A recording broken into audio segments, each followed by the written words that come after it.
399, 1.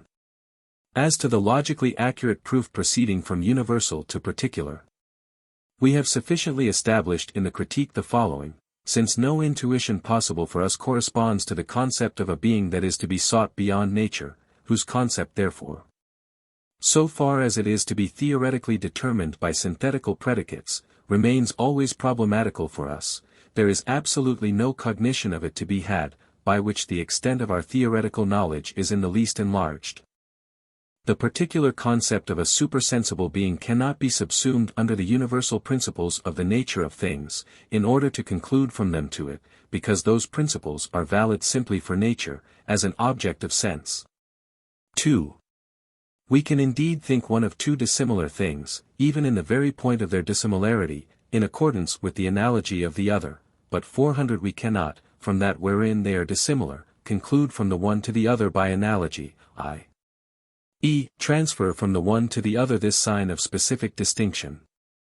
Thus I can, according to the analogy of the law of the equality of action and reaction in the mutual attraction and repulsion of bodies, also conceive of the association of the members of a commonwealth according to rules of right. But I cannot transfer to it those specific determinations, material attraction or repulsion, and ascribe them to the citizens in order to constitute a system called a state. Just so we can indeed conceive of the causality of the original being in respect of the things of the world, as natural purposes, according to the analogy of an understanding, as ground of the forms of certain products which we call works of art, for this only takes place on behalf of the theoretical or practical use that we have to make by our cognitive faculty of this concept in respect of the natural things in the world according to a certain principle. But we can in no way conclude according to analogy, because in the case of beings of the world understanding must 401 be ascribed to the cause of an effect which is judged artificial. That in respect of nature the same causality which we perceive in men attaches also to the being which is quite distinct from nature. For this concerns the very point of dissimilarity which is thought between a cause sensibly conditioned in respect of its effects and the supersensible original being itself in our concept of it, and which therefore cannot be transferred from one to the other. In the very fact that I must conceive the divine causality only according to the analogy of an understanding, which faculty we know in no other being than in sensibly conditioned man, lies the prohibition to ascribe to it this understanding in its peculiar signification. 3. Opinion finds in a priori judgments no place whatever, for by them we either cognize something as quite certain or else cognize nothing at all. But if the given grounds of proof from which we start, as here from the purposes in the world, are empirical, then we cannot even with their aid form any opinion as to anything beyond the world of sense. Nor can we concede to such venturesome judgments the smallest claim to probability. For probability is part of a certainty possible in a certain series of grounds, its grounds compare with the sufficient ground as parts with a whole, the insufficient ground of which must be susceptible of completion. But since, as determining grounds of one and the same judgment, they must be of the same kind, for otherwise they would not together constitute a whole, such as certainty is. One part of them cannot lie within the bounds 402 of possible experience and another outside all possible experience. Consequently, since merely empirical grounds of proof lead to nothing supersensible, and since what is lacking in the series of them cannot in any way be completed, we do not approach in the least nearer in our attempt to attain by their means to the supersensible and to a cognition thereof. Thus in any judgment about the latter by means of arguments derived from experience, probability has no place. 4. If an hypothesis is to serve for the explanation of the possibility of a given phenomenon, at least its possibility must be completely certain. It is sufficient that in an hypothesis I disclaim any cognition of actuality, which is claimed in an opinion given out as probable, more than this I cannot give up. The possibility of that which I place at the basis of my explanation, must at least be exposed to no doubt, otherwise there would be no end of empty chimeras. But to assume the possibility of a supersensible being determined according to certain concepts would be a completely groundless supposition. For here none of the conditions requisite for cognition, as regards that in it which rests upon intuition, is given. And so the sole criterion of possibility remaining is the mere principle of contradiction, which can only prove the possibility of the thought, not of the object thought. The result then is this. For the existence, Dacian, of the original being, as a Godhead, or of the soul as an immortal spirit, absolutely no proof in a theoretical point of view is possible for the 403 human reason, which can bring about even the least degree of belief. The ground of this is quite easy to comprehend. For determining our ideas of the supersensible we have no material whatever, and we must derive this latter from things in the world of sense, which is absolutely inadequate for such an object. Thus, in the absence of all determination of it, nothing remains but the concept of a non-sensible something which contains the ultimate ground of the world of sense, but which does not furnish any knowledge, any amplification of the concept, of its inner constitution. Section 91. Of the kind of belief produced by a practical faith. If we look merely to the way in which anything can be for us, according to the subjective constitution of our representative powers, an object of knowledge, residential cognoscibilis, then our concepts will not cohere with objects, but merely with our cognitive faculties and the use which they can make of a given representation, in a theoretical or practical point of view. Thus the question whether anything is or is not a cognizable being is not a question concerning the possibility of things but of our knowledge of them. Cognizable things are of three kinds: things of opinion, opinable; things of fact, scibile; and things of faith, mere credible.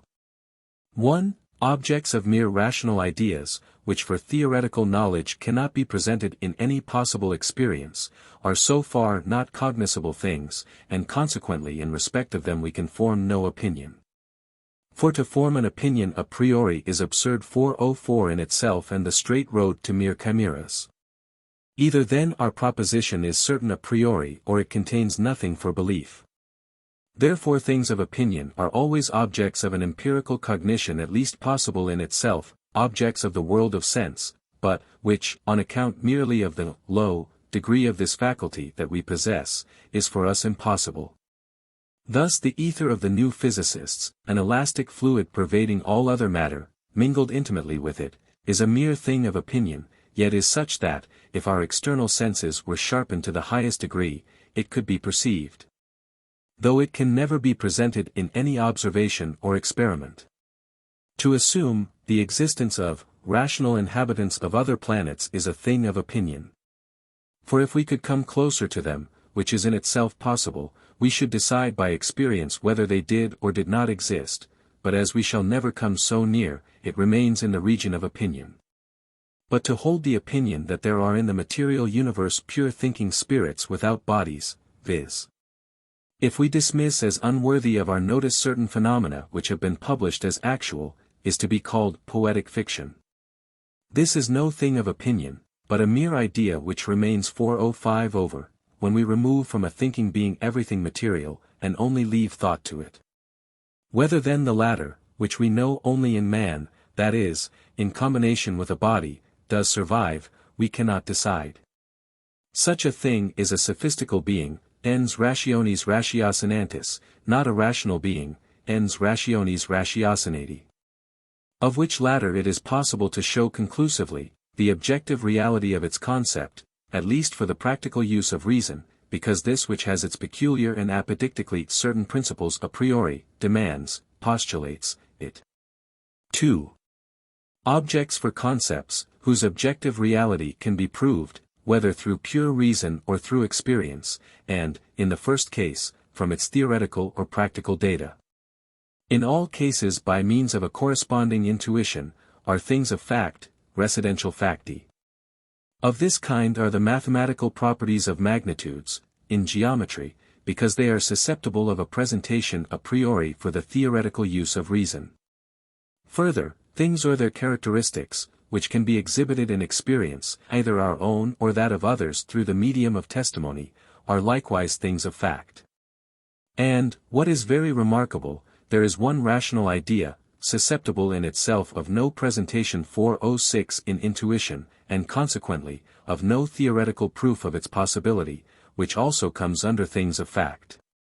This is the idea of freedom, whose reality, regarded as that of a particular kind of causality, of which the concept, theoretically considered, would be transcendent, may be exhibited by means of practical laws of pure reason.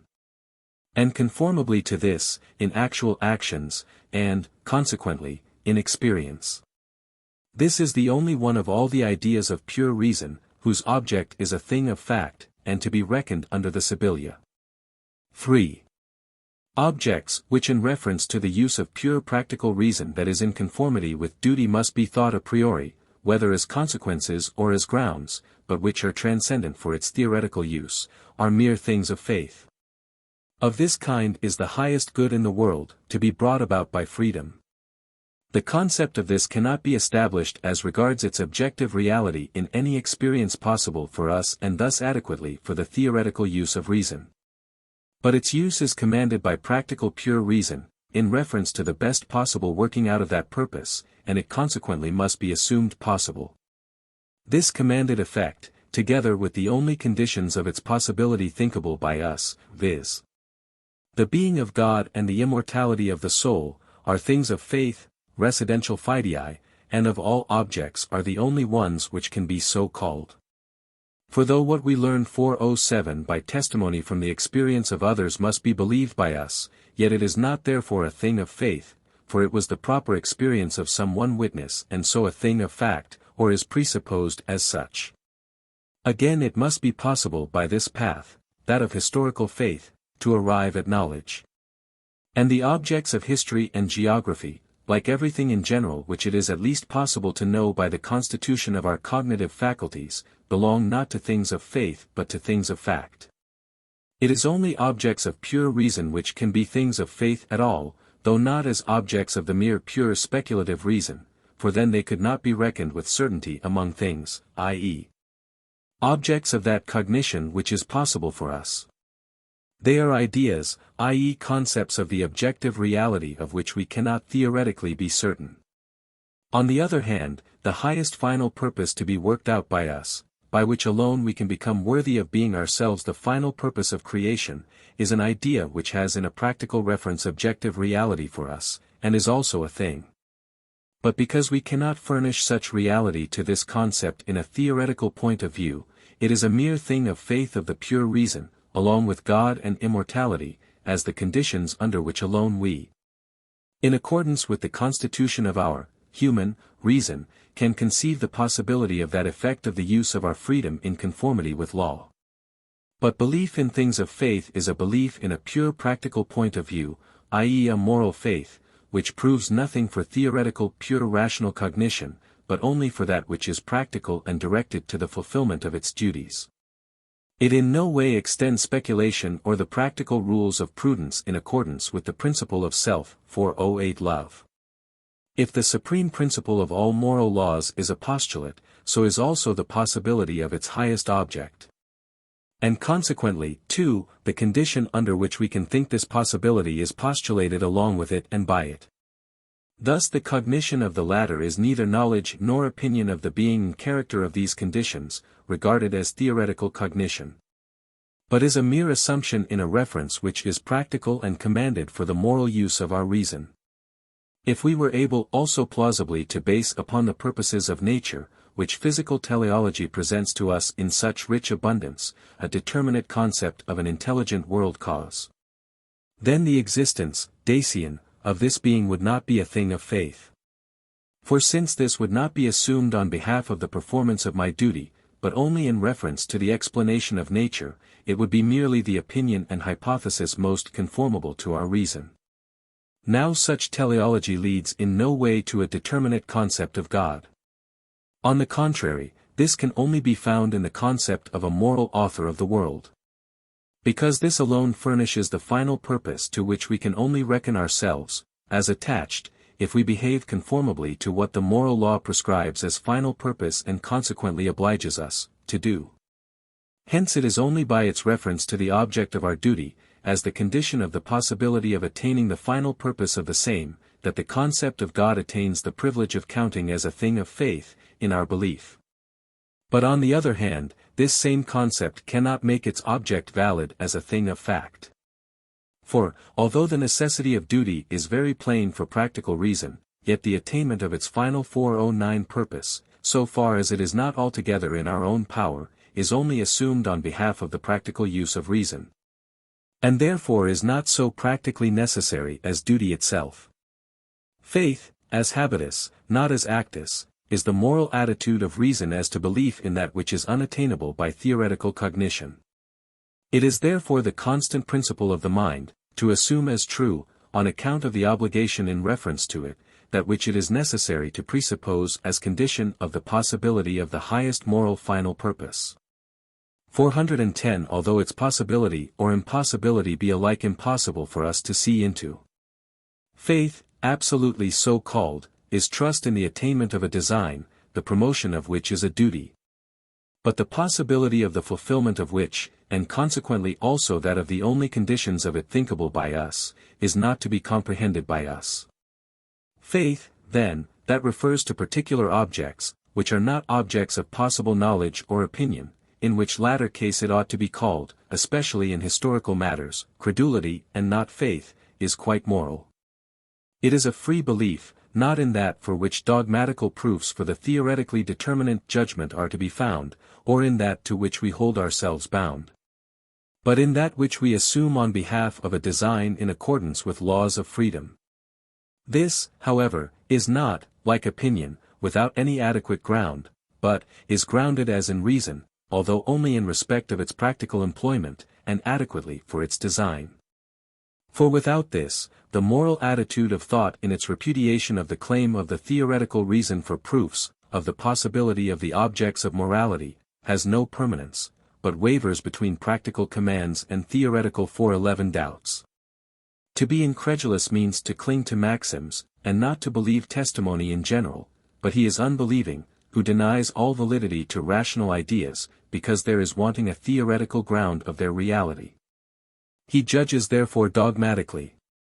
A dogmatical unbelief cannot subsist together with a moral maxim dominant in the mental attitude, for reason cannot command one to follow a purpose, which is cognized as nothing more than a chimera, but a doubtful faith can.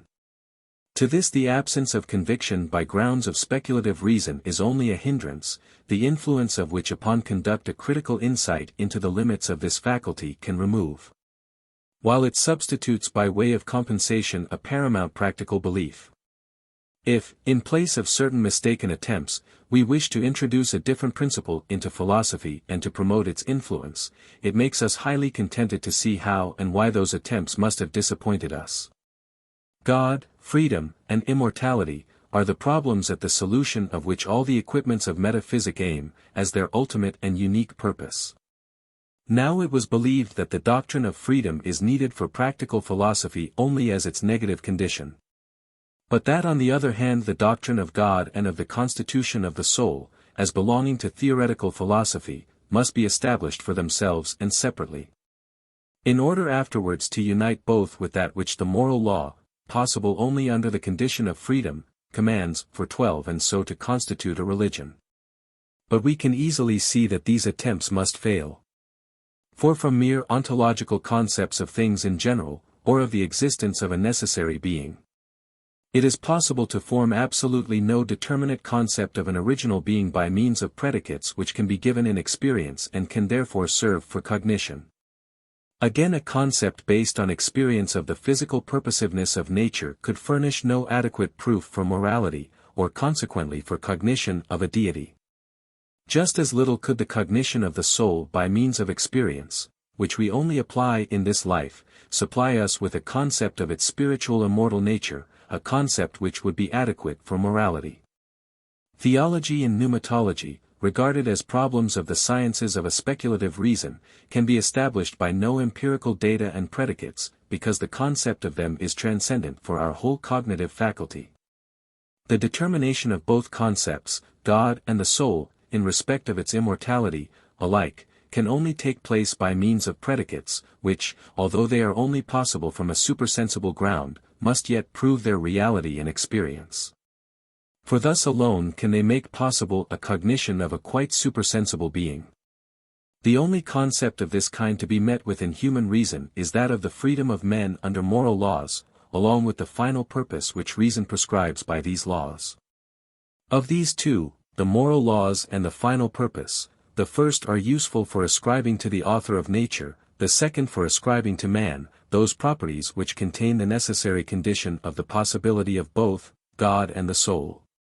So that from this idea a conclusion 413 can be drawn as to the existence and constitution of these beings which are otherwise quite hidden from us. Thus the ground of the failure of the attempt to prove God and immortality by the merely theoretical path lies in this, that no cognition whatever is possible of the supersensible in this way, of natural concepts. The ground of its success by the moral way, of the concept of freedom, is as follows. Here the supersensible, freedom, which in this case is fundamental, by a determinate law of causality that springs from it, not only supplies material for cognition of other supersensibles, the moral final purpose and the conditions of its attainability, but also establishes its reality in actions as a fact. Though at the same time it can furnish a valid ground of proof in no other than a practical point of view, the only one, however, of which religion has need. It is thus very remarkable that of the three pure rational ideas, God, freedom, and immortality, that of freedom is the only concept of the supersensible which, by means of the causality that is thought in it, proves its objective reality in nature by means of the effects it can produce there, and thus renders possible the connection of both the others with nature, and of all three together with religion. We have therefore in us a principle capable of determining the idea of the supersensible within us, and thus also that of the supersensible without us, for knowledge, although only in a practical point of view. A principle this of which mere speculative philosophy, which could give a merely negative concept of freedom, must despair. Consequently the concept of freedom, as fundamental 414 concept of all unconditioned practical laws, can extend reason beyond those bounds, within which every natural, theoretical, concept must remain hopelessly limited. General remark on teleology. If the question is, what rank the moral argument, which proves the being of God only as a thing of faith for the practical pure reason, maintains among the other arguments in philosophy? It is easy to set aside the whole achievement of this last, by which it appears that there is no choice, but that our theoretical faculty must give up all its pretensions before an impartial criticism. All belief must in the first place be grounded upon facts, if it is not to be completely groundless. And therefore the only distinction in proofs that there can be is that belief in the consequence derived therefrom can either be grounded on this fact as knowledge for theoretical cognition, or merely as faith for practical. All facts belong either to the natural concept which proves its reality in the objects of sense, given, or which may possibly be given, before all natural concepts, or to the concept of freedom, which sufficiently establishes its reality through the causality of reason in regard of certain effects in the world of sense, possible through it, which it incontrovertibly postulates in the moral law. The natural concept, merely belonging to theoretical cognition, is now either metaphysical and thinkable completely a priori, or physical, i.e. thinkable a posteriori and as necessary only through determinate experience. The metaphysical natural concept 415, which presupposes no determinate experience, is therefore ontological. The ontological proof of the being of God from the concept of an original being is either that which from ontological predicates, by which alone it can be thought as completely determined, infers absolutely necessary being, or that which, from the absolute necessity of the being somewhere of something, whatever it be, infers the predicates of the original being. For there belongs to the concept of an original being, inasmuch as it is not derived from anything, the unconditioned necessity of its presence, and, in order to represent this, its complete determination by its mere concept. It was believed that both requirements were found in the concept of the ontological idea of a being the most real of all, and thus two metaphysical proofs originated. The proof, properly called ontological, resting upon a merely metaphysical natural concept concludes from the concept of the being the most real of all, its absolutely necessary existence. For, it is said, if it did not exist, a reality would be wanting to it, viz. Existence. The other, which is also called the metaphysico-cosmological proof, concludes from the necessity of the existence somewhere of a thing, which must be conceded, for a being is given to us in self-consciousness. Its complete determination as that of a being the most real of all. For everything existing must be completely determined, but the absolutely necessary, i.e. that which we ought to cognize as such and consequently a priori, must be completely determined by means of its own concept. But this is only the case 416 with the concept of a thing the most real of all. It is not needful to expose here the sophistry in both arguments, which has been already done elsewhere. It is only needful to remark that neither proof, even if they could be defended by all manner of dialectical subtlety, could ever pass from the schools into the world, or have the slightest influence on the mere sound understanding. The proof, which rests on a natural concept that can only be empirical and yet is to lead us beyond the bounds of nature regarded as the complex of the objects of sense, can be no other than that derived from the purposes of nature. The concept of these cannot, it is true, be given a priori but only through experience, but yet it promises such a concept of the original ground of nature as alone, among all those which we can conceive, is suited to the supersensible, viz. That of a highest understanding as cause of the world. This, in fact, it completely performs in accordance with principles of the reflective judgment, i.e. in accordance with the constitution of our, human, faculty of cognition. But whether or not it is in a position to supply from the same data this concept of a supreme, i.e. independent intelligent being, in short of a God or author of a world under moral laws, and consequently as sufficiently determined for the idea of a final purpose of the being of the world, this is the question upon which everything depends. Whether we desire a theoretically adequate concept of the original being on behalf of our whole knowledge of nature, or a practical concept for religion. This argument derived from physical teleology is worthy of respect. It produces a similar effect 417 in the way of conviction upon the common understanding as upon the subtlest thinker. Anaximaris has acquired immortal honor in his work, not yet superseded, in which he abundantly develops this ground of proof with his peculiar thoroughness and lucidity.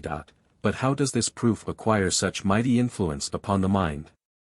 How does a judgment by cold reason, for we might refer to persuasion the emotion and elevation of reason produced by the wonders of nature, issue thus in a calm and unreserved assent?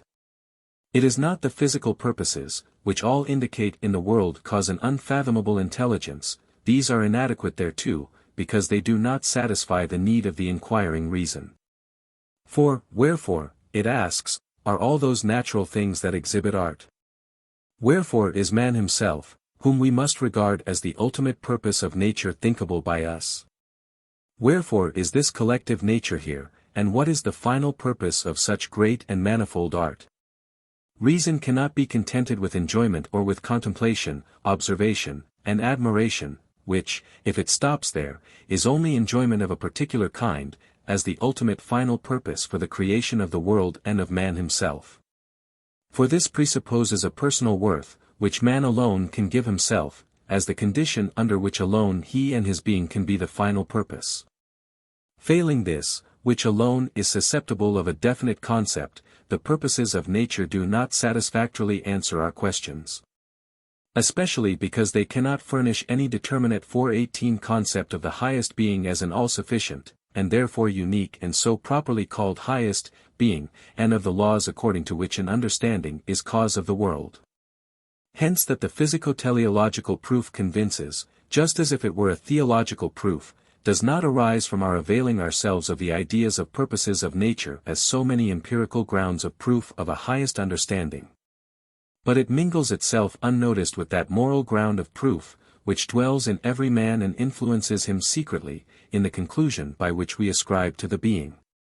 Which manifests itself with such incomprehensible art in the purposes of nature, a final purpose and consequently wisdom, without however being justified in doing so by the perception of the former.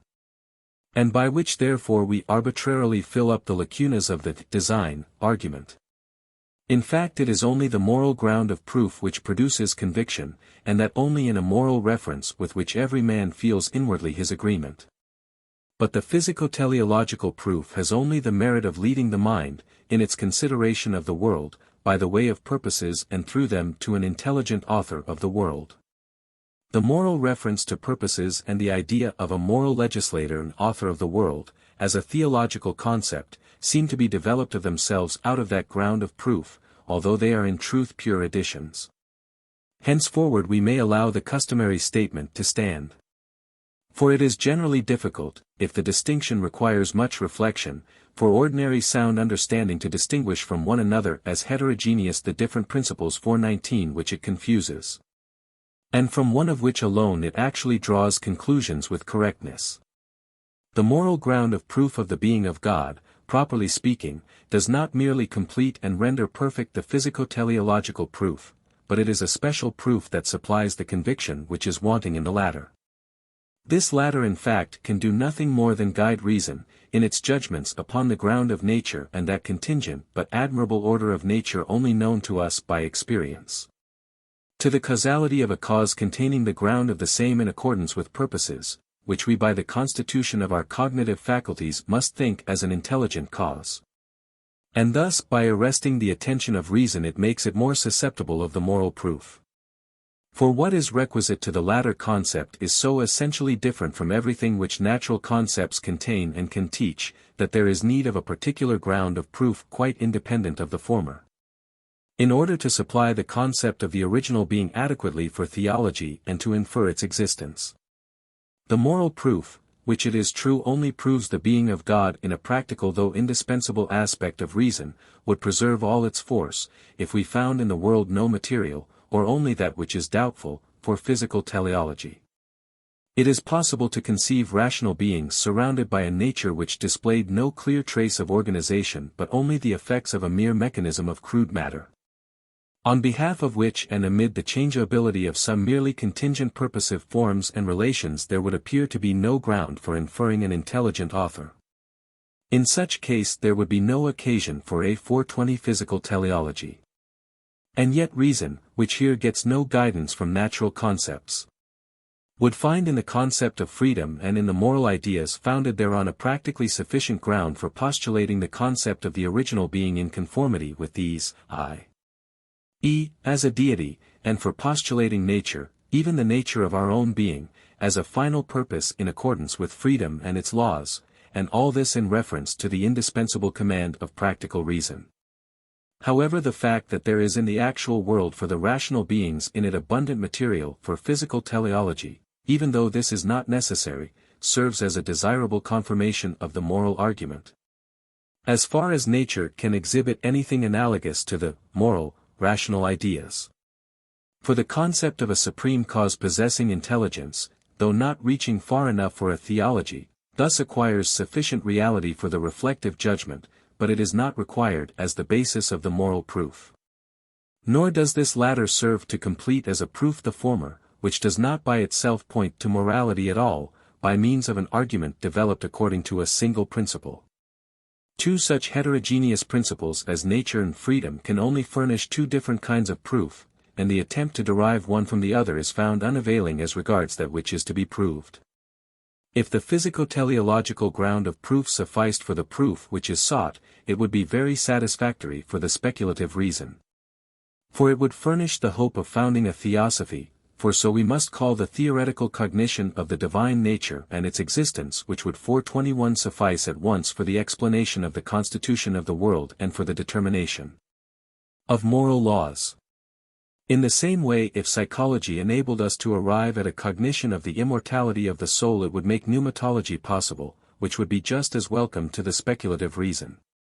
But neither, agreeable as they would be to the arrogance of our curiosity, would satisfy the wish of reason in respect of a theory which must be based on a cognition of the nature of things. Whether the first, as theology, and the second, as anthropology, when founded on the moral principle, i.e., the principle of freedom, and consequently in accordance with the practical use, of reason, do not better fulfill their objective final design, is another question which we need not here pursue. The physico-teleological ground of proof does not reach to theology, because it does not and cannot give any determinate concept, sufficient for this design, of the original being. But we must derive this from quite another quarter, or must supply its lacuna by an arbitrary addition. You infer, from the great purposiveness of natural forms and their relations, a world cause endowed with understanding. But what is the degree of this understanding? Without doubt you cannot assume that it is the highest possible understanding. Because for that it would be requisite that you should see that a greater understanding than that of which you perceive proofs in the world, is not thinkable, and this would be to ascribe omniscience to yourself. In the same way, if you infer from the magnitude of the world the very great might of its author, for 22 you must be content with this having only a comparative significance for your faculty of comprehension. For since you do not know all that is possible, so as to compare it with the magnitude of the world as far as you know it, you cannot infer the almightiness of its author from so small a standard, and so on.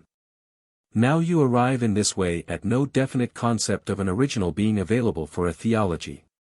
For this can only be found in the concept of the totality of perfections compatible with intelligence, and you cannot help yourself to this by merely empirical data. But without such a definite concept you cannot infer a unique intelligent original being, you can only assume it, with whatever motive. Now it may certainly be conceded that you should arbitrarily add, for reason has nothing fundamental to say to the contrary where so much perfection is found, we may well assume that all perfection is united in a unique cause of the world. Because reason succeeds better both theoretically and practically with a principle thus definite. But then you cannot regard this concept of the original being as proved by you, for you have only assumed it on behalf of a better employment of reason. Hence all lamentation or impotent anger on account of the alleged mischief of rendering doubtful the coherency of your chain of reasoning, is vain pretentiousness. Which would fain have us believe that the doubt here freely expressed as to your argument is a doubting of sacred truth, in order that under this cover the shallowness of your argument may pass unnoticed. Moral teleology, on the other hand, which is not less firmly based than physical, which, indeed, rather deserves the preference because it rests 423 a priori on principles inseparable from our reason, leads to that which is requisite for the possibility of a theology, viz. To a determinate concept of the supreme cause, as cause of the world according to moral laws, and, consequently, to the concept of such a cause as satisfies our moral final purpose. For this are required, as natural properties belonging to it, nothing less than omniscience, omnipotence, omnipresence, and the like, which must be thought as bound up with the moral final purpose which is infinite and thus as adequate to it. Hence moral teleology alone can furnish the concept of a unique author of the world, which is available for a theology. In this way theology leads immediately to religion, i.e. the recognition of our duties as divine commands. Because it is only the recognition of our duty and of the final purpose enjoined upon us by reason which brings out with definiteness the concept of God. This concept, therefore, is inseparable in its origin from obligation to that being. On the other hand, even if the concept of the original being could be also found determinately by the merely theoretical path, viz. the concept of it as mere cause of nature, it would afterwards be very difficult, perhaps impossible without arbitrary interpolation, of elements, to ascribe to this being by well-grounded proofs a causality in accordance with moral laws.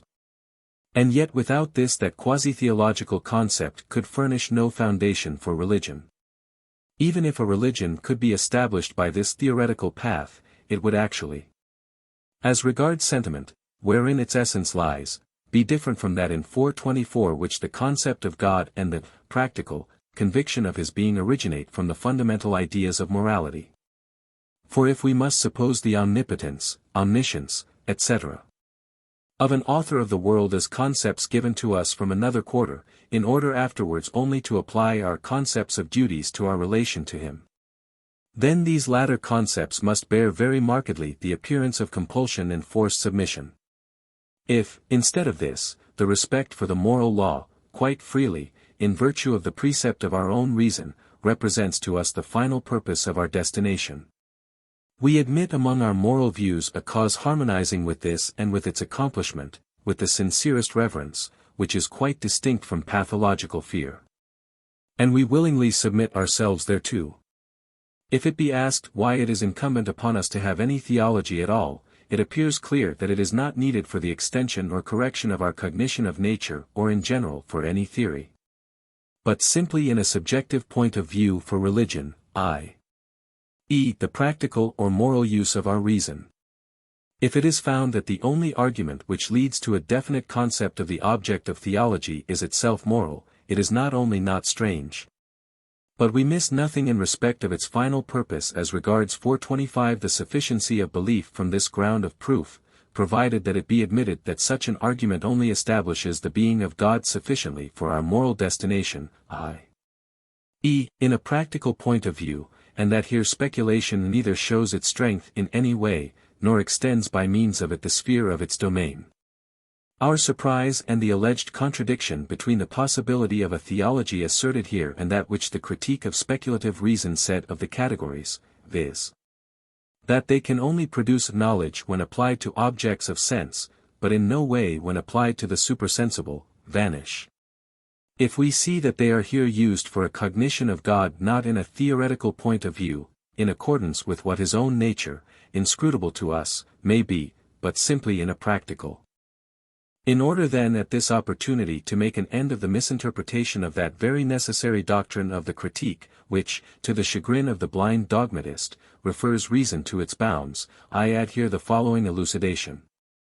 If I ascribe to a body motive force and thus think it by means of the category of causality, then I at the same time cognize it by that category, i.e., I determine the concept of it, as of an object in general, by means of what belongs to it by itself, as the condition of the possibility of that relation, as an object of sense. If the motive force ascribed to it is repulsive, then there belongs to it, although I do not place near it any other body upon which it may exert force, a place in space, and moreover extension, i.e., space in itself, besides the filling up of this by means of the repulsive forces of its parts. In addition there is the law of this 426 filling up, that the ground of the repulsion of the parts must decrease in the same proportion as the extension of the body increases, and as the space, which it fills with the same parts by means of this force, is augmented. On the contrary, if I think a supersensible being as the first mover, and thus by the category of causality as regards its determination of the world, motion of matter, I must not think it as existing in any place in space nor as extended. I must not even think it as existing in time or simultaneously with other beings. Hence I have no determinations whatever, which could make intelligible to me the condition of the possibility of motion by means of this being as its ground. Consequently, I do not in the very least cognize it by means of the predicate of cause, as first mover, for itself, but I have only the representation of a something containing the ground of the motions in the world, and the relation of the latter to it as their cause, since it does not besides furnish me with anything belonging to the constitution of the thing which is cause, leaves its concept quite empty. The reason of this is, that by predicates which only find their object in the world of sense I can indeed proceed to the being of something which must contain their ground, but not to the determination of its concept as a supersensible being, which excludes all these predicates. By the category of causality, then, if I determine it by the concept of a first mover, I do not in the very least cognize what God is. Perhaps, however, I shall have better success if I start from the order of the world, not merely to think its causality as that of a supreme understanding, but to cognize it by means of this determination of the said concept. 427 Because here the troublesome condition of space and of extension disappears. At all events the great purposiveness in the world compels us to think a supreme cause of it, and to think its causality as that of an understanding. But we are not therefore entitled to ascribe this to it. E.g., we think of the eternity of God as presence in all time, because we can form no other concept of mere being as a quantum, i.e. as duration. Or we think of the divine omnipresence as presence in all places in order to make comprehensible to ourselves his immediate presence in things which are external to one another, without daring to ascribe to God any of these determinations, as something cognized in him. If I determine the causality of a man, in respect of certain products which are only explicable by design purposiveness, by thinking it as that of understanding, I need not stop here. But I can ascribe to him this predicate as a well-known property and cognize him accordingly. For I know that intuitions are given to the senses of men and are brought by the understanding under a concept and thus under a rule. That this concept only contains the common characteristic, with omission of the particular ones, and is thus discursive. And that the rules for bringing given representations under a consciousness in general are given by understanding before those intuitions, etc. I therefore ascribe this property to man as a property by means of which I cognize him. However, if I wish to think a supersensible being, God, as an intelligence, this is not only permissible in a certain aspect of my employment of reason, it is unavoidable. But to ascribe to him understanding and to flatter ourselves that we can cognize him by 428 means of it as a property of his, is in no way permissible. For I must omit all those conditions under which alone I know an understanding, and thus the predicate which only serves for determining man cannot be applied at all to a supersensible object. And therefore by a causality thus determined, I cannot cognize what God is. And so it is with all categories, which can have no significance for cognition in a theoretical aspect, if they are not applied to objects of possible experience. However, according to the analogy of an understanding I can in a certain other aspect think a supersensible being, without at the same time meaning thereby to cognize it theoretically, viz. If this determination of its causality concerns an effect in the world, which contains a design morally necessary but unattainable by a sensible being. For then a cognition of God and of his being, theology, is possible by means of properties and determinations of his causality merely thought in him according to analogy. Which has all requisite reality in a practical reference though only in respect of this, as moral. An ethical theology is therefore possible, for though morality can subsist without theology as regards its rule, it cannot do so as regards the final design which this proposes, unless reason in respect of it is to be renounced. But a theological ethic, of pure reason, is impossible, for laws which reason itself does not give and whose observance it does not bring about as a pure practical faculty, cannot be moral. In the same way a theological physic would be a nonentity, for it would propose no laws of nature but ordinances of a highest will. While on the other hand a physical, properly speaking a physico-teleological, theology can serve at 429 least as a propedeutic to theology proper. By giving occasion for the idea of a final purpose which nature cannot present by the observation of natural purposes of which it offers abundant material. It thus makes felt the need of a theology which shall determine the concept of God adequately for the highest practical use of reason, but it cannot develop this and base it satisfactorily on its proofs. The End. Printed by R. and R. Clark, Limited, Edinburgh. Works on Philosophy. By Immanuel Kant. Kant's Critical Philosophy for English Readers. By J. P. Mahaffey, D.D., and the Right Reverend J. H. Bernard, D.D. 2 volumes Crown 8 VO. Volume 1. The Critic of the Pure Reason Explained and Defended. 7s, 6d. Volume 2. Prolegomena. Translated, with notes and appendices. SXS. Critique of Pure Reason. Translated by F. Max Muller. 2nd edition, revised. Extra Crown 8 VO, 15s. Net. Critique of Pure Reason. Translated by F. Max Muller. Volume 1. Containing translator's preface, historical introduction by Ludwig Noir, and additions made by Kant in the 2nd edition of the Critique. 8 VO, 16s. By Professor Henri Bergson. Creative Evolution. Translated by Arthur Mitchell, Ph.D. 8 VO, 10s. Net. Laughter, an essay on the meaning of the comic. Authorized translation from the 6th edition by Cloudesley Brereton, L.D.S.L., Paris, M.A. Cantab, and Fred Rothwell, B.A., London. Extra Crown 8 VO, 3s. 6d, net. An Introduction to Metaphysics. Translated by T. E. Hume. Crown 8 VO, 2s. Net. A Critical Exposition of Bergson's Philosophy. By J. McKellar Stewart, B.A., Doctora Philosophy 8 VO, 5s. Net. By Benedetto Croce. Philosophy of the Practical. Economic and Ethic. Translated by Douglas Ainsley, BA 8VO, 12s. Net. Aesthetic as Science of Expression and General Linguistic. Translated by Douglas Ainsley, BA 8VO, 10s. Net. Encyclopedia of the Philosophical Sciences. Edited by Wilhelm Windelband and Arnold Ruge. English edition under the editorship of Sir Henry Jones.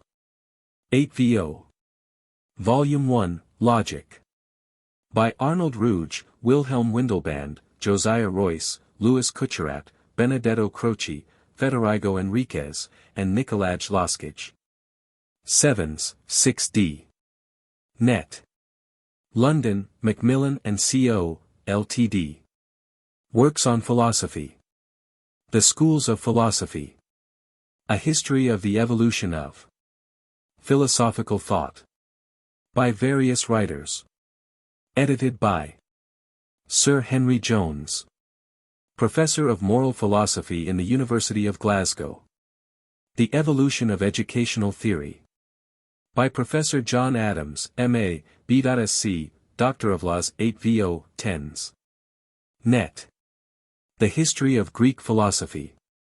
By Professor John Burnett, Doctor of Laws Volume 1. From Thales to Plato. In the Press. The History of Modern Philosophy from Hobbes to Reid. By Professor G. F. Stout. In preparation. Other volumes to follow. The Principle of Individuality and Value. The Gifford Lectures for 1911. By Bernard Beausanquet, Doctor of Laws, DCL 8VO, 10s. Net. The Value and Destiny of the Individual. The Gifford Lectures for 1912 by Bernard Beausanquet, Doctor of Laws, DCL 8VO, 10s. Net. The Crowning Phase of the Critical Philosophy. A Study in Kant's Critique of Judgement. By R. C. Macmillan, M.A., Doctor of Philosophy 8VO, 10s. Net. The History and Theory of Vitalism. By Professor Hans Driesch, Ph.D. Translated by C. K. Ogden, B.A. Revised throughout and in part rewritten by the author for the English edition. Crown 8VO. In the Press. The Problem of Individuality. Lectures. By Professor Hans Driesch, Ph.D. 8VO. In the Press. The Foundations of Character. Being a Study of the Emotions and Sentiments. By Alexander F. Shand, M.A. 8VO. In the Press. The Theory of Relativity. By L. Silberstein, Ph.D. 8VO. In the Press. Modern Philosophers. Lectures. By Harold Hofting. Translated by Alfred C. Mason, M.A. Crown 8VO. In the Press. London, Macmillan and Co., Ltd. Footnotes. Dr. Caird, Critical Philosophy of Kant, Volume 2. Has given an instructive account of the gradual development in Kant's mind of the main idea of the critique of judgment. Natural Theology and Modern Thought. I reproduce here in part a paper read before the Victoria Institute in April 1892. Critique of Pure Reason. Dialectic, Book 2. Chapter 1, Near the End. C.F. Kuno Fischer, A Critique of Kant. Quoted by Caird, Critical Philosophy of Kant, Volume 2. Who reiterates this criticism all through his account of Kant's teaching. Natural Theology and Modern Thought. Reading, with Windelband, in Citroen Alenigen Besitz. If we have cause for supposing that concepts which we use as empirical principles stand in relationship with the pure cognitive faculty a priori, it is profitable, because of this reference, to seek for them a transcendental definition, i.e., a definition through pure categories, so far as these by themselves adequately furnish the distinction of the concept in question from others. We here follow the example of the mathematician who leaves undetermined the empirical data of his problem, and only brings their relation in their pure synthesis under the concepts of pure arithmetic, and thus generalizes the solution. Objection has been brought against a similar procedure of mine, cf. the preface to the Critique of Practical Reason, Abbott's translation. And my definition of the faculty of desire has been found fault with, viz. that it is, the being's, faculty of becoming by means of its representations the cause of the actuality of the objects of these representations. For the desires might be mere cravings, and by means of these alone every one is convinced the object cannot be produced. But this proves nothing more than that there are desires in man, by which he is in contradiction with himself. For here he strives for the production of the object by means of the representation alone, from which he can expect no result.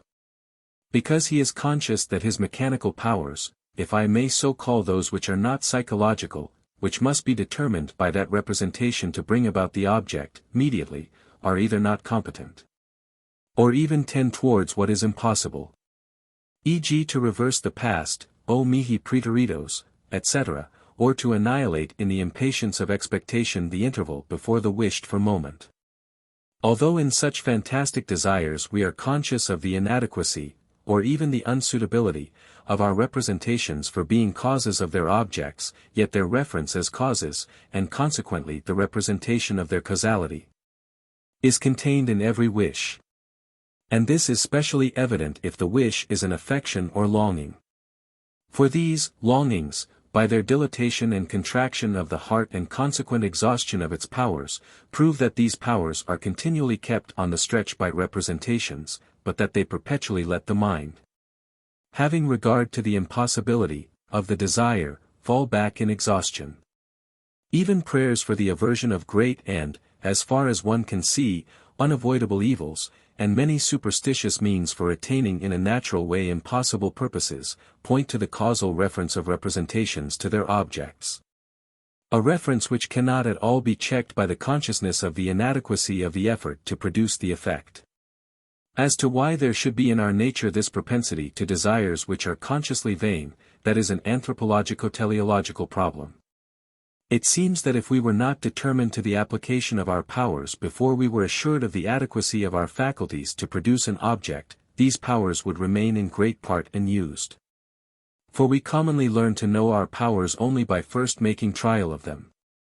This deception in the case of vain wishes is then only the consequence of a benevolent ordinance in our nature. This note was added by Kant in the second edition.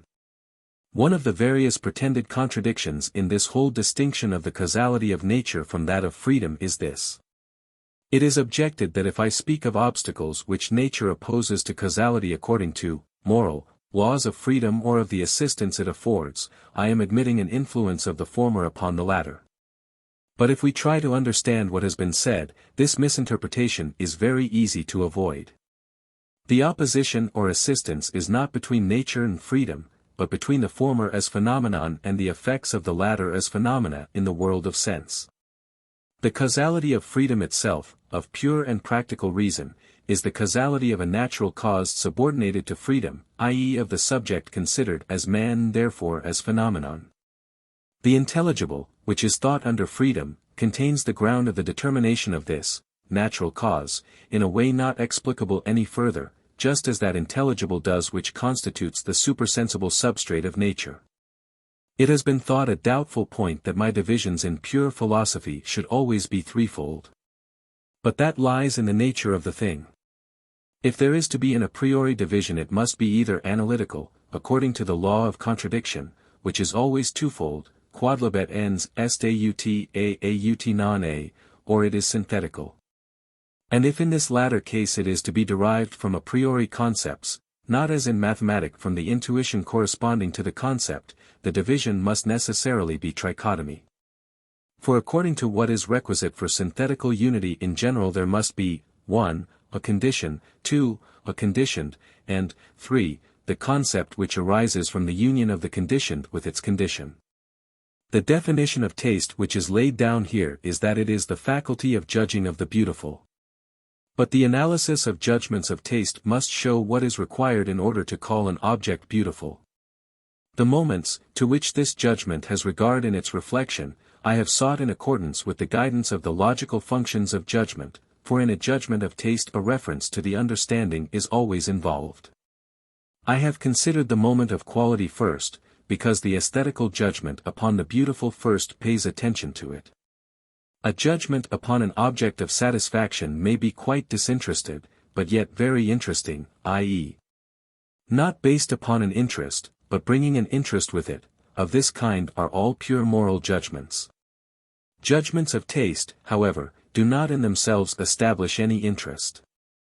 Only in society is it interesting to have taste. The reason of this will be shown in the sequel. Second edition. An obligation to enjoyment is a manifest absurdity. Thus the obligation to all actions which have merely enjoyment for their aim can only be a pretended one, however spiritually it may be conceived, or decked out, even if it is a mystical, or so-called heavenly, enjoyment. Second edition. Second edition. Uberweg points out, Historical of Phil. 2.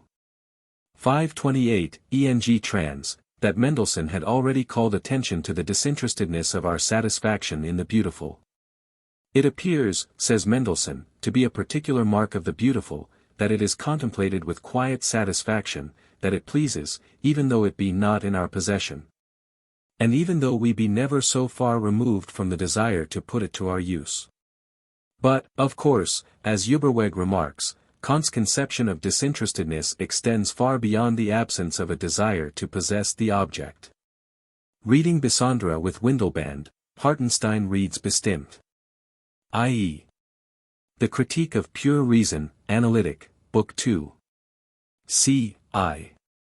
Second edition. Spencer expresses much more concisely what Kant has in his mind here.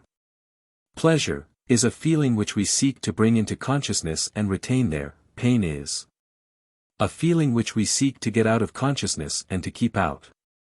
Principles of Psychology, Section 125. The editions of Hartenstein and Kirschmann omit "own" before Zweck, which makes havoc of the sentence. It is correctly printed by Rosenkrantz and Windelband. First edition. Cf. Metaphysic of Morals, Introd. I. The pleasure which is necessarily bound up with the desire, of the object whose representation affects feeling, may be called practical pleasure, whether it be cause or effect of the desire. On the contrary, the pleasure which is not necessarily bound up with the desire of the object, and which, therefore, is at bottom not a pleasure in the existence of the object of the representation, but clings to the representation only, may be called mere contemplative pleasure or passive satisfaction. The feeling of the latter kind of pleasure we call taste. Second edition. First edition has Gleiche, second edition has Solche. First and second editions have Ser Zweifel. But this was corrected to Nicht Zweifel in the third edition of 1799. Billet Machen, first edition had Beliet. Second edition. Kant probably alludes here to Baumgarten, 1714–1762, who was the first writer to give the name of aesthetics to the philosophy of taste. He defined beauty as perfection apprehended through the senses. Kant is said to have used as a textbook at lectures a work by Meyer, a pupil of Baumgarten's, on this subject. Cf. Preface to the Metaphysical Elements of Ethics, v. The word perfection is liable to many misconceptions. It is sometimes understood as a concept belonging to transcendental philosophy, viz. the concept of the totality of the manifold, which, taken together, constitutes a thing. Sometimes, again, it is understood as belonging to teleology, so that it signifies the agreement of the characteristics of a thing with a purpose. Perfection in the former sense might be called quantitative, material, in the latter qualitative, formal, perfection. The words even if, general were added in the second edition. Second edition. Models of taste as regards the arts of speech must be composed in a dead and learned language. The first, in order that they may not suffer that change which inevitably comes over living languages, in which noble expressions become flat, common ones antiquated, and newly created ones have only a short currency. The second, because learned languages have a grammar which is subject to no wanton change of fashion, but the rules of which are preserved unchanged. This distinction between an idea and an ideal, as also the further contrast between ideals of the reason and ideals of the imagination, had already been given by Kant in the Critique of Pure Reason, Dialectic, Book 2. c. 3. Section 1. Polycletus of Argos flourished about 430 BC. His statue of the spear-bearer, Doryphorus, afterwards became known as the Canon, because in it the artist was supposed to have embodied a perfect representation of the ideal of the human figure. This was a celebrated statue executed by Myron, a Greek sculptor, contemporary with Polycletus. It is frequently mentioned in the Greek anthology. It will be found that a perfectly regular countenance, such as a painter might wish to have for a model, ordinarily tells us nothing. Because it contains nothing characteristic, and therefore rather expresses the idea of the race than the specific traits of a person.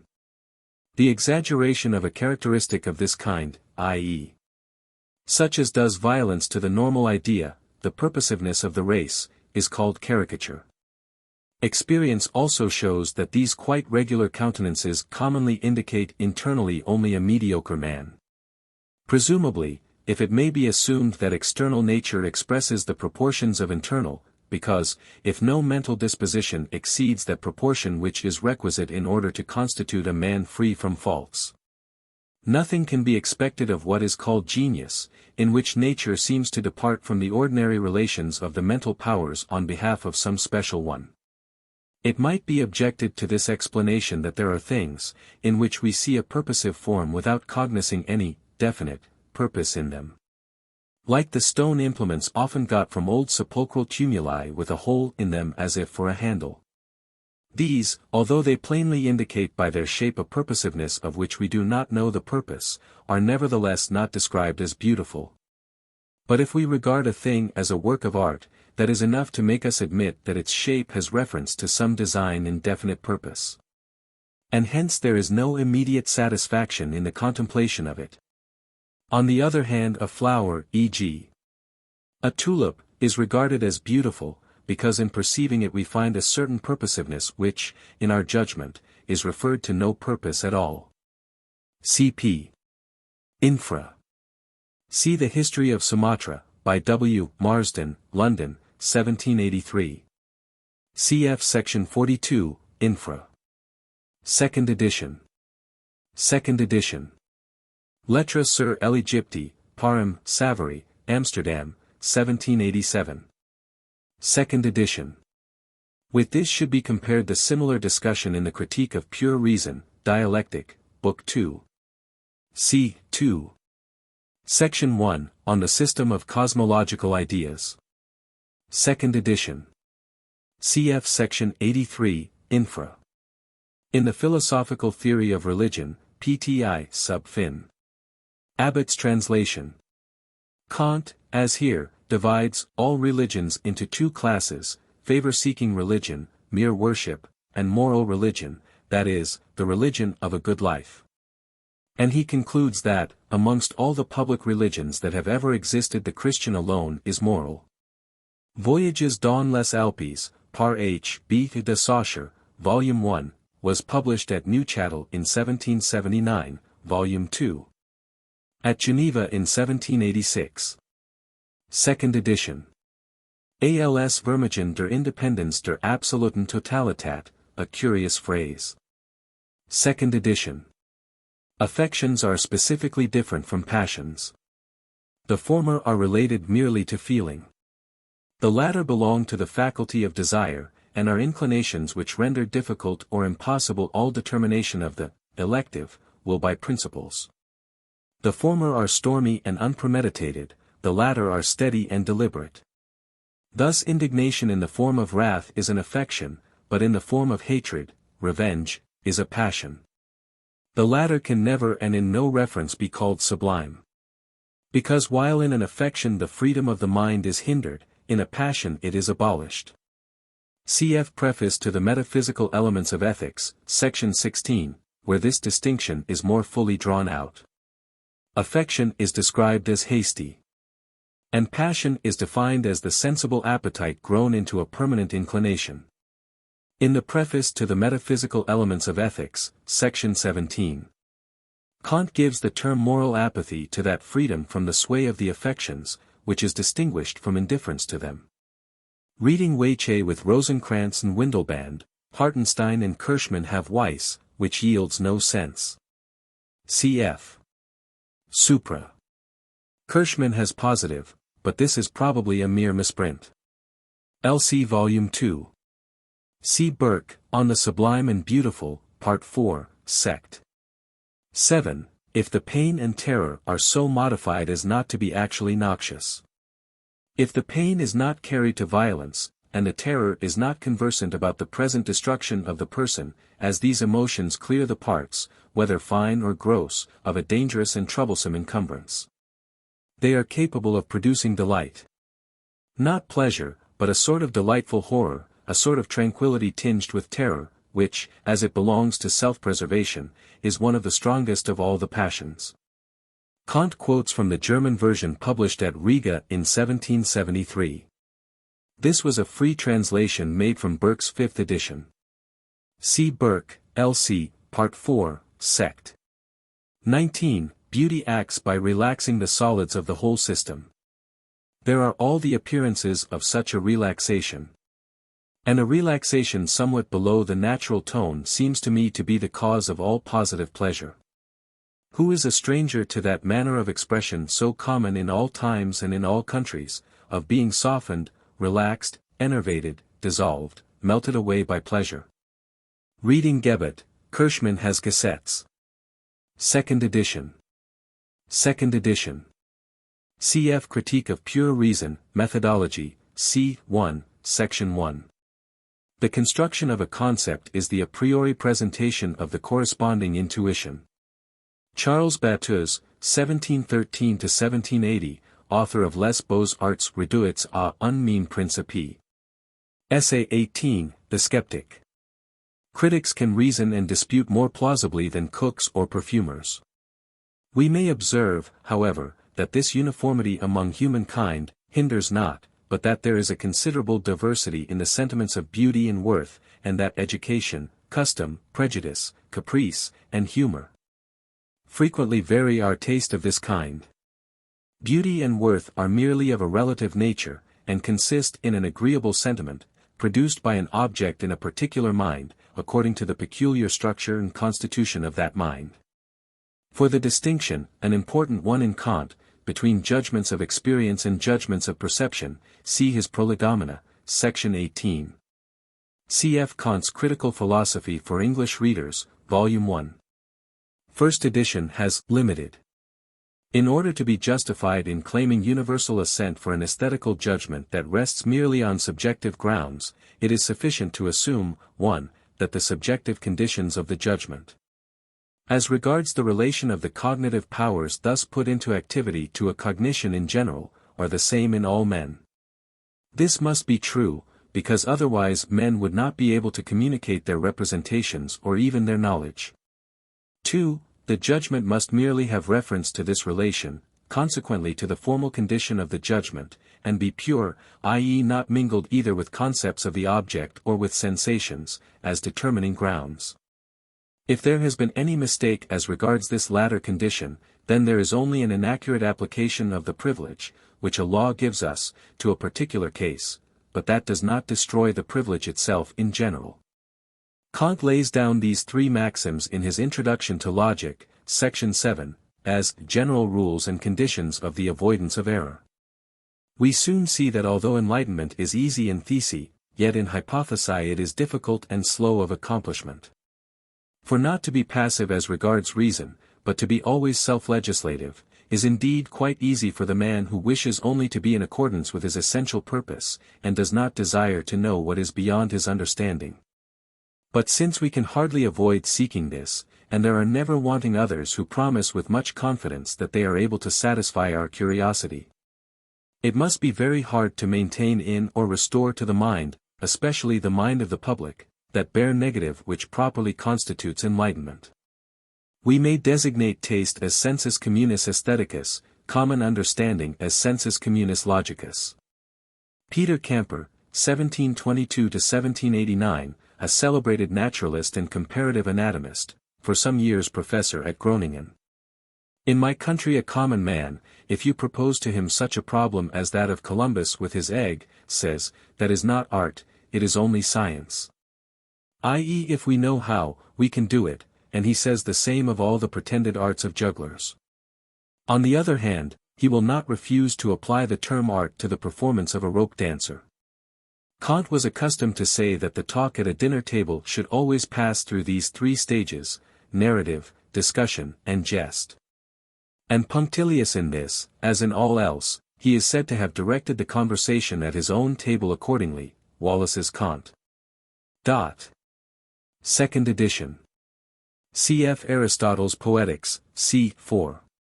B. Gamma rho alpha tau lambda upsilon pi eta rho rho mu epsilon nu, tau omicron tau omega nu tau epsilon kappa nu alpha tau mu lambda iota sigma tau alpha kappa rho iota beta omega mu nu alpha chi alpha rho omicron mu epsilon nu theta epsilon omega rho omicron nu tau epsilon omicron nu theta eta rho omega nu tau epsilon mu omicron rho phi tau nu tau iota mu omicron tau tau omega nu kappa alpha nu epsilon kappa rho nu.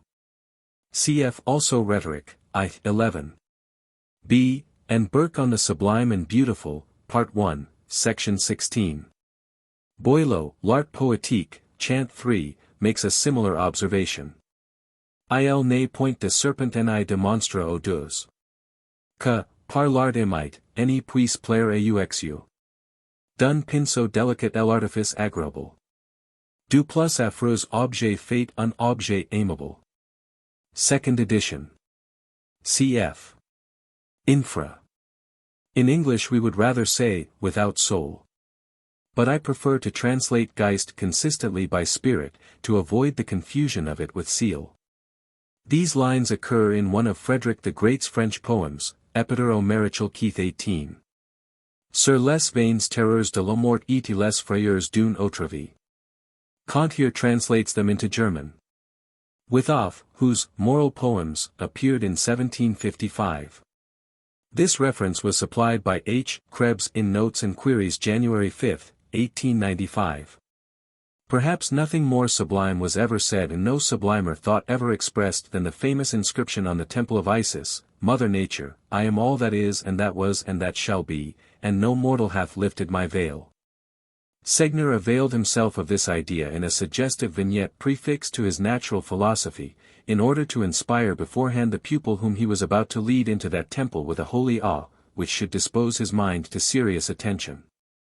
J. A. de Segner, 1704–1777, was professor of natural philosophy at Göttingen, and the author of several scientific works of repute. Second edition. The three former faculties are united in the first instance by means of the fourth. Hume gives us to understand in his History of England that although the English are inferior in their productions to no people in the world as regards the evidences they display of the three former properties, separately considered, yet they must be put after their neighbours the French as regards that which unites these properties. In his Observations on the Beautiful and Sublime, Section 4. Sub init, Kant remarks that the English have the keener sense of the sublime, the French of the beautiful. The reader is not to judge this scheme for a possible division of the beautiful arts as a deliberate theory. It is only one of various attempts which we may and ought to devise. Second edition. I.e.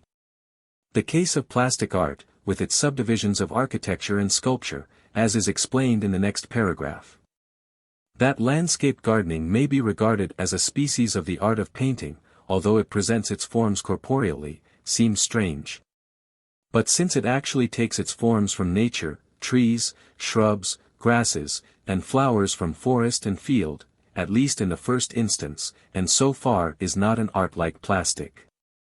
And since it also has no concept of the object and its purpose, as in architecture, conditioning its arrangements, but involves merely the free play of the imagination in contemplation.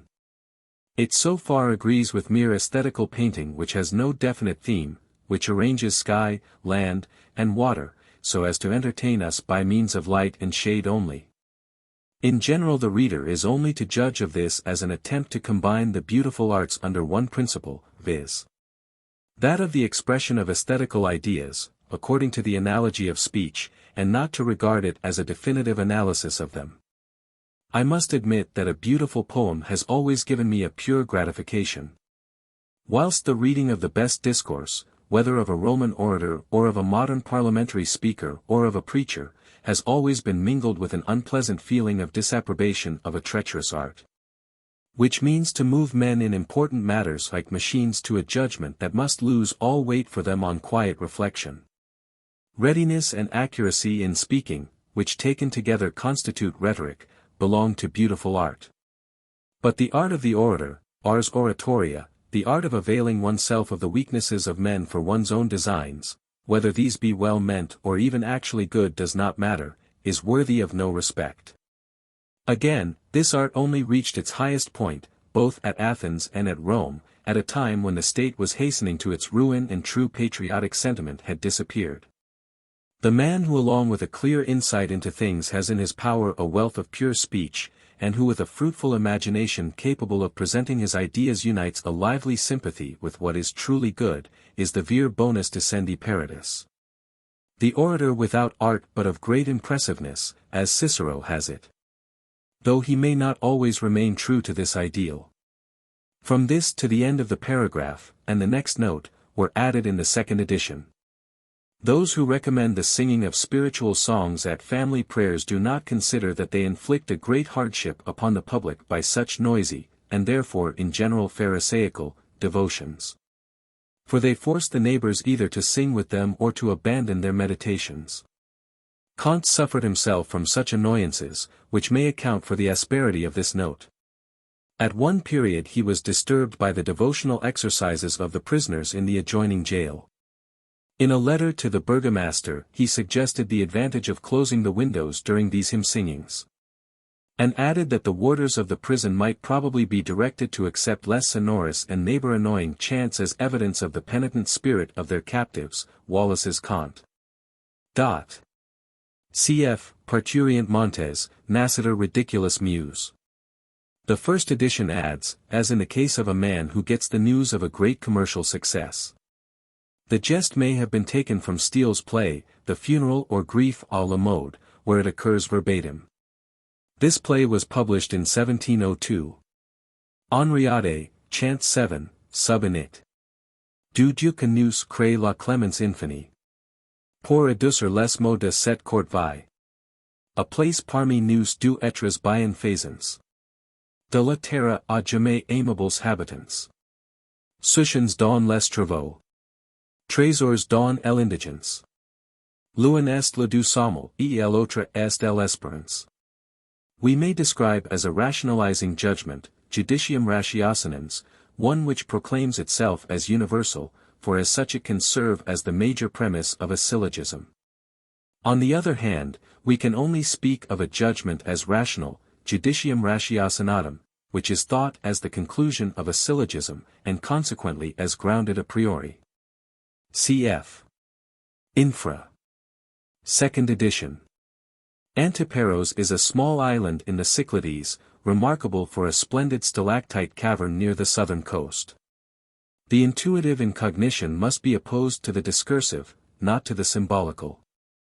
The former is either schematical, by demonstration, or symbolical as a representation in accordance with a mere analogy. I read Geselligkeit with Rosenkranz and Windelband, Hartenstein and Kirschmann have Gluckseligkeit. As in pure mathematics we can never talk of the existence, but only of the possibility of things, viz. of an intuition corresponding to a concept, and so never of cause and effect, it follows that all purposiveness observed there must be considered merely as formal and never as a natural purpose. The allusion is to Vitruvius de Architectura, B.K. 6, Pref. Aristippus Philosophus Socraticus, naufragio cum iectus ad Rhodiensium litus animadvertisit geometrica schemata descripta, exclamavus ad comites ita dissiter, bene sperimus, hominem enim vestigia video. Second edition. We can conversely throw light upon a certain combination, much more often met with in idea than in actuality, by means of an analogy to the so-called immediate natural purposes. In a recent complete transformation of a great people into a state, the word organization for the regulation of magistracies, etc., and even of the whole body politic, has often been fitly used.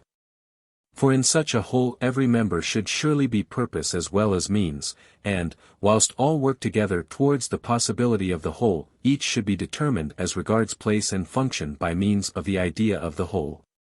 Kant probably alludes here to the organization of the United States of America. These words are inserted by Rosencrantz and Windelband, but omitted by Hartenstein and Kirschmann. In the aesthetical part, section 58. It was said, "We view beautiful nature with favor, whilst we have a quite free, disinterested, satisfaction in its form. For in this mere judgment of taste no consideration is given to the purpose for which these natural beauties exist, whether to excite pleasure in us, or as purposes without any reference to us at all. But in a teleological judgment we pay attention to this reference, and here we can regard it as a favor of nature that it has been willing to minister to our culture by the exhibition of so many beautiful figures." The German word vermessen is a good word and full of meaning. A judgment in which we forget to consider the extent of our powers, our understanding, may sometimes sound very humble, and yet make great pretensions, and so be very presumptuous. Of this kind are most of those by which we pretend to extol the divine wisdom by ascribing to it designs in the works of creation and preservation which are really meant to do honor to the private wisdom of the reasoner.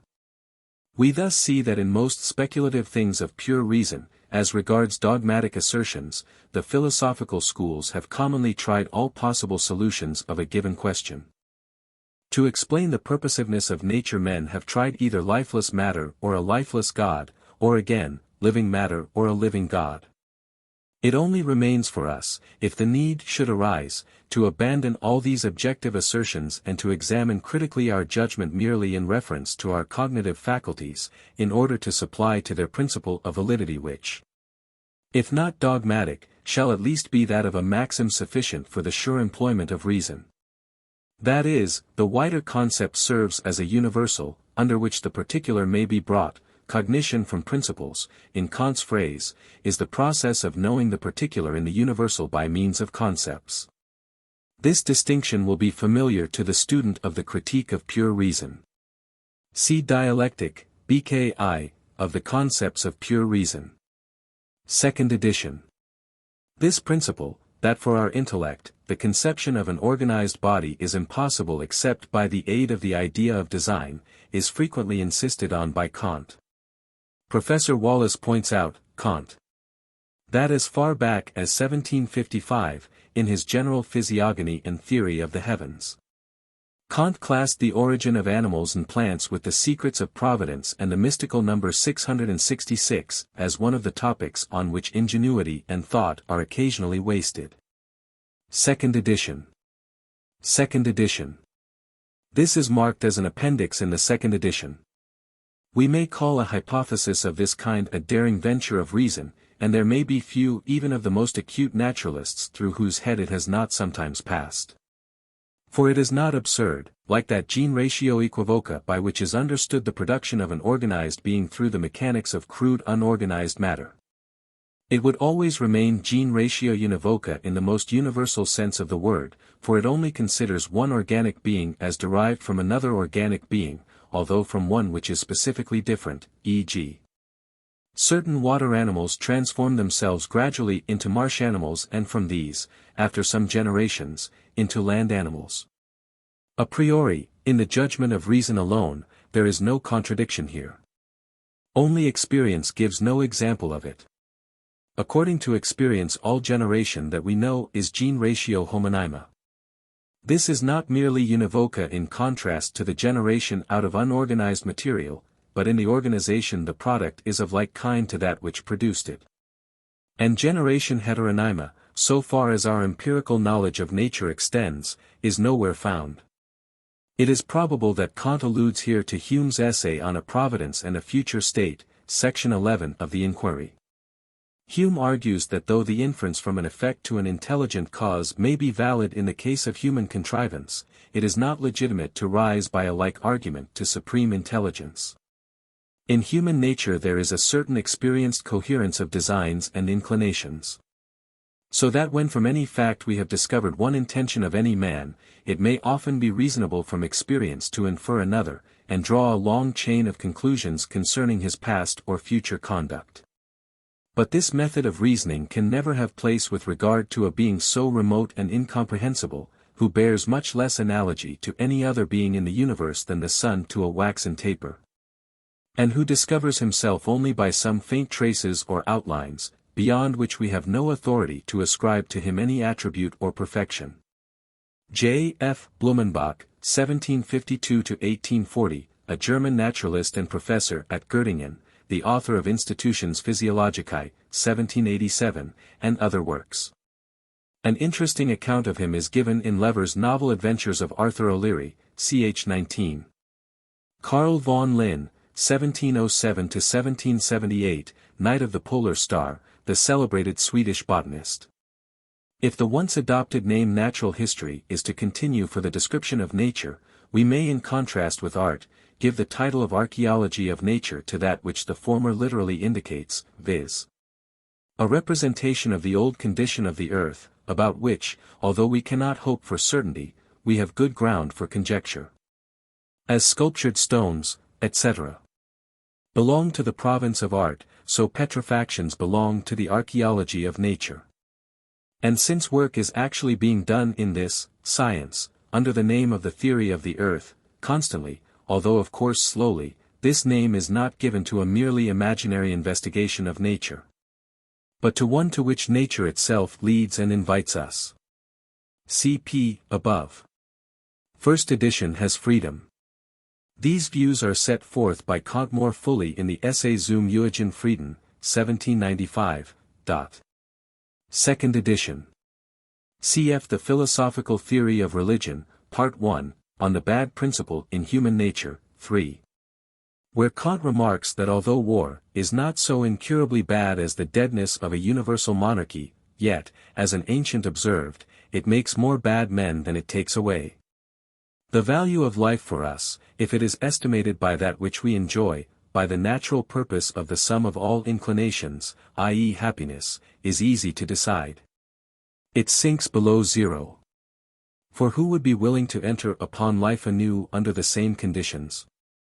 Who would do so even according to a new, self-chosen plan, yet in conformity with the course of nature, if it were merely directed to enjoyment? We have shown above what value life has in virtue of what it contains in itself, when lived in accordance with the purpose that nature has along with us, and which consists in what we do, not merely what we enjoy, in which, however, we are always but means towards an undetermined final purpose.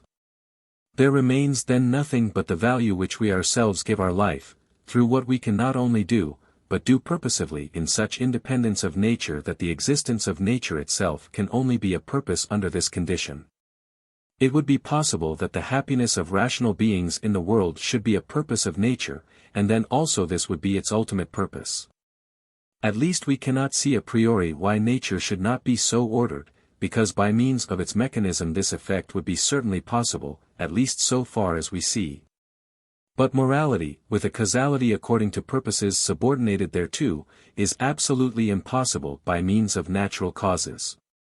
For the principle by which it determines to action is supersensible, and is therefore the only possible principle in the order of purposes that in respect of nature is absolutely unconditioned. Its subject consequently alone is qualified to be the final purpose of creation to which the whole of nature is subordinated. Happiness, on the contrary, as has been shown in the preceding paragraphs by the testimony of experience, is not even a purpose of nature in respect of man in preference to other creatures, much less a final purpose of creation. Men may of course make it their ultimate subjective purpose. But if I ask, in reference to the final purpose of creation, why must men exist? Then we are speaking of an objective supreme purpose, such as the highest reason would require for creation. If we answer, these beings exist to afford objects for the benevolence of that supreme cause, then we contradict the condition to which the reason of man subjects even his inmost wish for happiness, viz. the harmony with his own internal moral legislation. This proves that happiness can only be a conditioned purpose, and that it is only as a moral being that man can be the final purpose of creation. But that as concerns his state happiness is only connected with it as a consequence, according to the measure of his harmony with that purpose regarded as the purpose of his being. Second edition. I say deliberately under moral laws. It is not man in accordance with moral laws, i.e. a being who behaves himself in conformity with them, who is the final purpose of creation. For by using the latter expression we should be asserting more than we know, viz. that it is in the power of an author of the world to cause man always to behave himself in accordance with moral laws. But this presupposes a concept of freedom and of nature, of which latter we can only think an external author. Which would imply an insight into the supersensible substrate of nature and its identity with that which causality through freedom makes possible in the world. And this far surpasses the insight of our reason. Only of man under moral laws can we say, without transgressing the limits of our insight, his being constitutes the final purpose of the world. This harmonizes completely with the judgment of human reason reflecting morally upon the course of the world. We believe that we perceive in the case of the wicked the traces of a wise purposive reference, if we only see that the wanton criminal does not die before he has undergone the deserved punishment of his misdeeds. According to our concepts of free causality, our good or bad behavior depends on ourselves. We regard it the highest wisdom in the government of the world to ordain for the first, opportunity, and for both, their consequence, in accordance with moral laws. In the latter properly consists the glory of God, which is hence not unsuitably described by theologians as the ultimate purpose of creation. It is further to be remarked that when we use the word creation, we understand nothing more than we have said here, viz. the cause of the being of the world or of the things in it, substances. This is what the concept properly belonging to this word involves, actuatio substantiae est creatio. And consequently there is not implied in it the supposition of a freely working, and therefore intelligent, cause, whose being we first of all want to prove. Note added in second edition. This moral argument does not supply any objectively valid proof of the being of God. It does not prove to the skeptic that there is a God, but proves that if he wishes to think in a way consonant with morality, he must admit the assumption of this proposition under the maxims of his practical reason. We should therefore not say, it is necessary for morals, Sittlichkeit, to assume the happiness of all rational beings of the world in proportion to their morality, moralitat, but rather, this is necessitated by morality. Accordingly, this is a subjective argument sufficient for moral beings. Second edition. Second edition. In a practical sense that religion is always idolatry which conceives the supreme being with properties, according to which something else besides morality can be a fit condition for that which man can do being in accordance with his will. For however pure and free from sensible images the concept that we have formed may be in a theoretical point of view, yet it will be in a practical point of view still represented as an idol, i.e. in regard to the character of his will, anthropomorphically. Cf. Introd. To Logic, 9. Conviction is opposed to persuasion, which is a belief from inadequate reasons, of which we do not know whether they are only subjective or are also objective. Second edition. I.e. Urteiles. First edition had Urthelans, the judging subject. Analogy, in a qualitative signification, is the identity of the relation between reasons and consequences, causes and effects, so far as it is to be found. Notwithstanding the specific difference of the things or those properties in them which contain the reason for like consequences, i.e. considered apart from this relation. Thus we conceive of the artificial constructions of beasts by comparing them with those of men. By comparing the ground of those effects brought about by the former, which we do not know, with the ground of similar effects brought about by men, reason, which we do know, i.e. we regard the ground of the former as an analogon of reason. We then try at the same time to show that the ground of the artisan faculty of beasts, which we call instinct, specifically different as it is in fact from reason, has yet a similar relation to its effect, the buildings of the beaver as compared with those of men. But then I cannot therefore conclude that because man uses reason for his building, the beaver must have the like, and call this a conclusion according to analogy. But from the similarity of the mode of operation of beasts, of which we cannot immediately perceive the ground, to that of men, of which we are immediately conscious, we can quite rightly conclude according to analogy. That beasts too act in accordance with representations, not as Descartes has it, that they are machines, and that despite their specific distinction they are yet, as living beings, of the same genus as man. The principle of our right so to conclude consists in the sameness of the ground for reckoning beasts in respect of the said determination in the same genus with men, regarded as men. So far as we can externally compare them with one another in accordance with their actions. There is par ratio.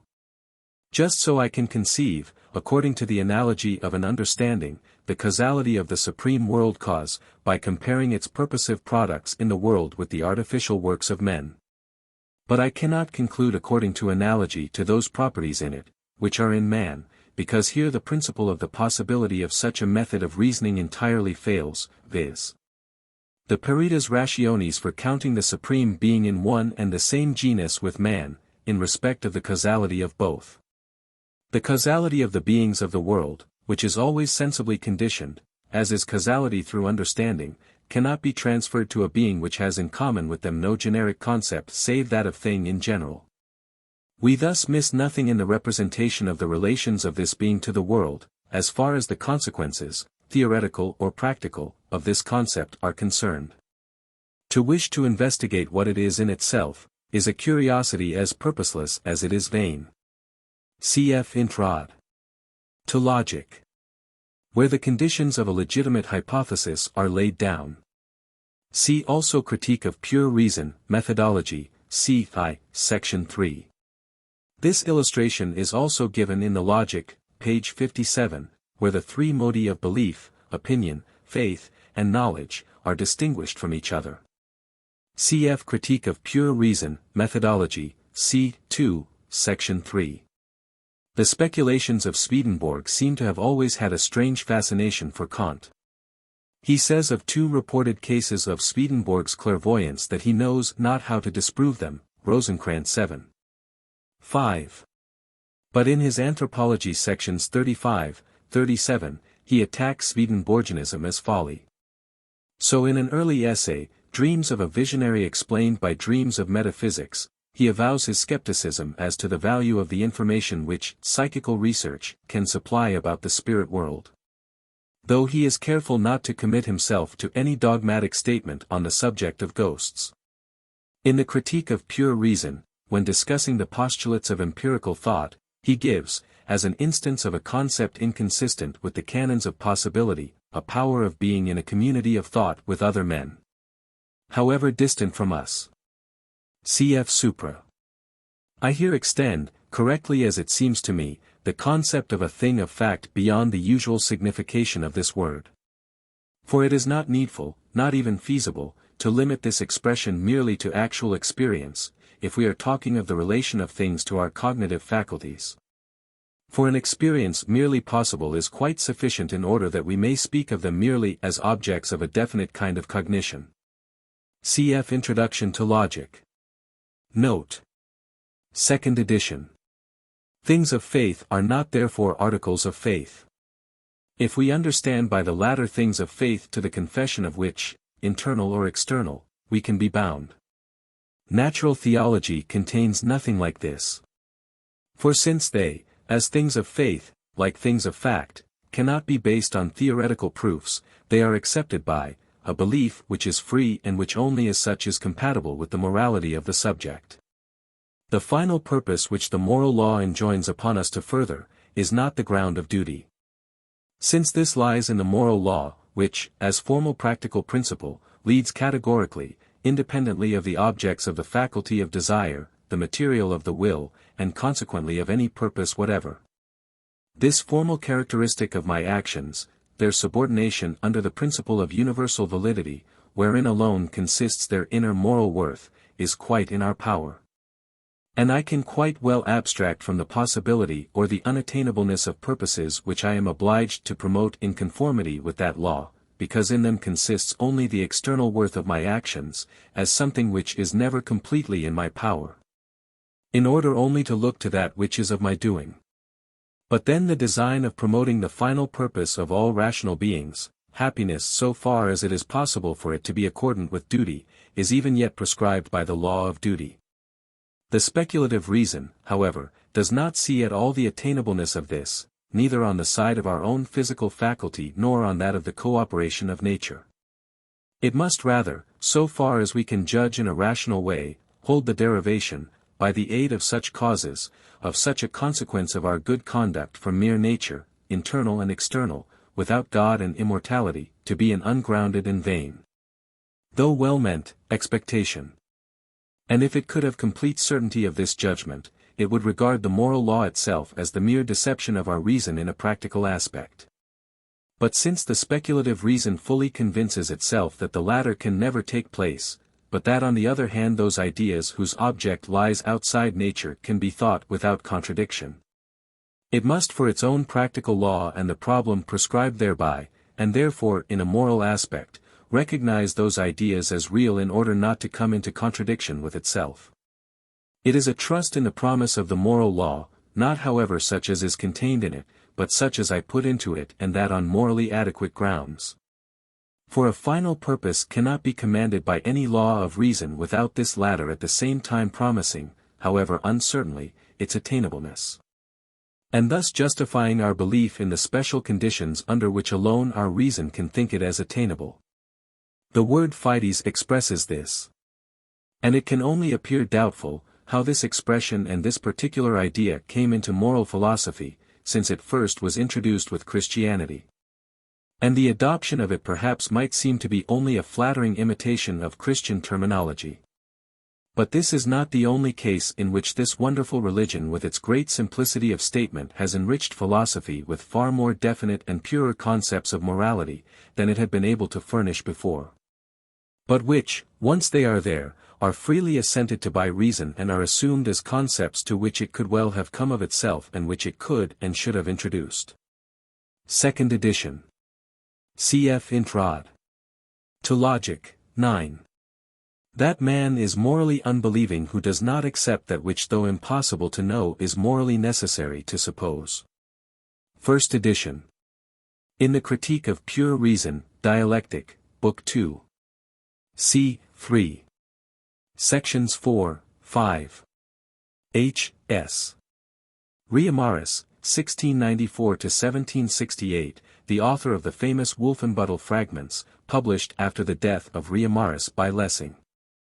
The book alluded to by Kant is probably the Abhandlungen von den Vornehmsten Wahrheiten der Natürlichen Religion, 1754, which had great popularity in its day.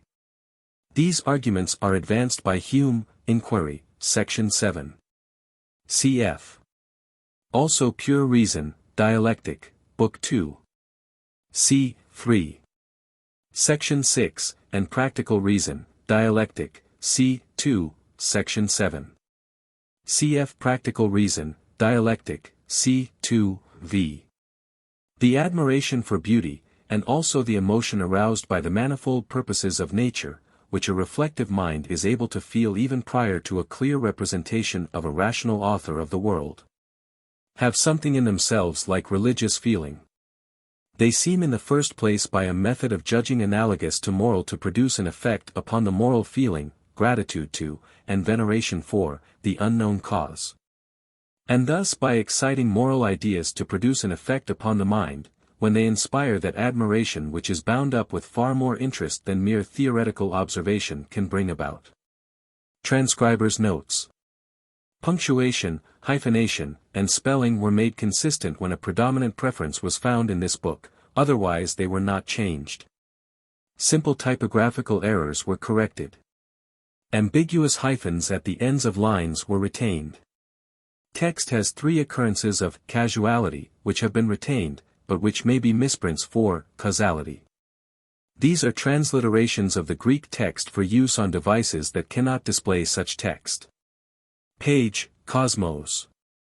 Page, Callow. Page, Sophrosyne. Page, Nous. Page, Cat, Alethean, or Cat, Anthropon.